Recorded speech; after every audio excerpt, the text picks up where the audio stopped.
An event RSVP form is a great way to collect information from attendees for an event. It means please reply in English and can be used for any type of event, including parties, weddings, conferences, and more. In this video, we will cover how you can create your own RSVP form for your events. First, open Forms app and go to Templates.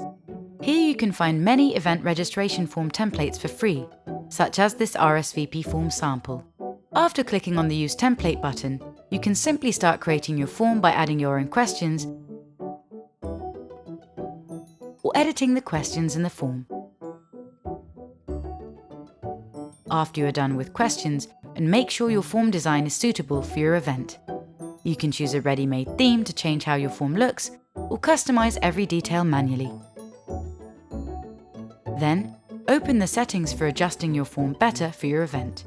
For example, you can enable or disable multiple submissions, choose to send notifications to respondents, or set a quote for submissions.